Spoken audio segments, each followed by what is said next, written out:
ಮಂಡ್ಯ ಜಿಲ್ಲಾ ಪೊಲೀಸ್ ವರಿಷ್ಠಾಧಿಕಾರಿಗಳ ಕಚೇರಿ ಮುಂದೆ ಅಪ್ರಾಪ್ತ ಬಾಲಕಿ ಮೇಲೆ ಅತ್ಯಾಚಾರ ಕೊಲೆ ಆರೋಪಿಗಳಿಗೆ ಕಠಿಣ ಶಿಕ್ಷೆ ಆಗಬೇಕೆಂದು ಒತ್ತಾಯಿಸಿ ಮಂಡ್ಯ ಜಿಲ್ಲೆಯ ಪ್ರಗತಿಪರ ಸಂಘಟನೆಗಳು ಪ್ರತಿಭಟಿಸಲಾಯಿತು. ಮದ್ದೂರು ತಾಲೂಕಿನ ಹುರಗಲವಾಡಿ ಗ್ರಾಮದಲ್ಲಿ ಕಬ್ಬು ಕಟಾವಿಗೆ ಬಂದಿದ್ದ ಬಳ್ಳಾರಿಯ ವಲಸೆ ಕುಟುಂಬದ 12 ವರ್ಷದ ಅಪ್ರಾಪ್ತ ಬಾಲಕಿಯನ್ನ ಅತ್ಯಾಚಾರ ಮಾಡಿ ಕೊಲೆ ಮಾಡಿರುವ ಆರೋಪಿಗೆ ಕಠಿಣ ಶಿಕ್ಷೆಗೆ ಗುರಿಪಡಿಸುವಂತೆ ಮತ್ತು ಜಿಲ್ಲಾದ್ಯಂತ ಕಟ್ಟುನಿಟ್ಟಿನ ಎಚ್ಚರಿಕೆ ವಹಿಸುವಂತೆ ಒತ್ತಾಯಿಸಿ ಪ್ರಗತಿಪರ ಸಂಘಟನೆಗಳು ಜಿಲ್ಲಾ ಪೊಲೀಸ್ ವರಿಷ್ಠಾಧಿಕಾರಿಗಳ ಕಚೇರಿ ಮುಂದೆ ಪ್ರತಿಭಟನೆ ನಡೆಸಲಾಯಿತು.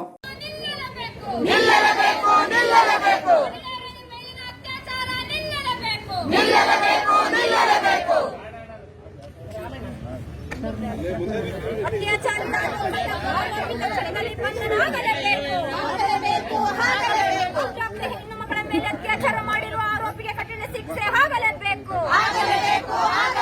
ಯುವತಿಯ ಕುಟುಂಬಕ್ಕೆ ನ್ಯಾಯ ಸಿಗಲೇಬೇಕು. ಕಾರ್ಮಿಕರಿಗೆ ರಕ್ಷಣೆ ಸಿಗಲೇಬೇಕು. ಕಾರ್ಮಿಕರಿಗೆ ಸೂಕ್ತ ರಕ್ಷಣೆ ಕೊಡದ ಜಿಲ್ಲಾಡಳಿತಕ್ಕೆ ಅತ್ಯಾಚಾರ ಕೊಲೆ ಆರೋಪಿಗಳಿಗೆ ಕಠಿಣ ಶಿಕ್ಷೆಯಾಗಬೇಕು.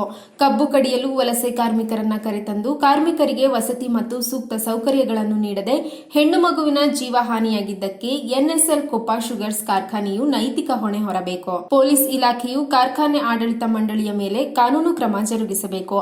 ಕಾರ್ಮಿಕ ಇಲಾಖೆ, ಮಹಿಳೆ ಮತ್ತು ಮಕ್ಕಳ ಕಲ್ಯಾಣ ಇಲಾಖೆ, ಶಿಕ್ಷಣ ಇಲಾಖೆ, ಸಮಾಜ ಕಲ್ಯಾಣ ಇಲಾಖೆ, ಪೊಲೀಸ್ ಇಲಾಖೆ ಈ ಎಲ್ಲ ಇಲಾಖೆಗಳ ಜವಾಬ್ದಾರಿ ಎತ್ತಿ ಹಿಡಿಯುವ ಸಂಯೋಜಿತ ಕೆಲಸ ತ್ವರಿತವಾಗಿ ಆಗಬೇಕು. ನಿರಂತರ ಜಾಗೃತಿ ಮೂಡಿಸುವ ಕೆಲಸ ಆಗಬೇಕು.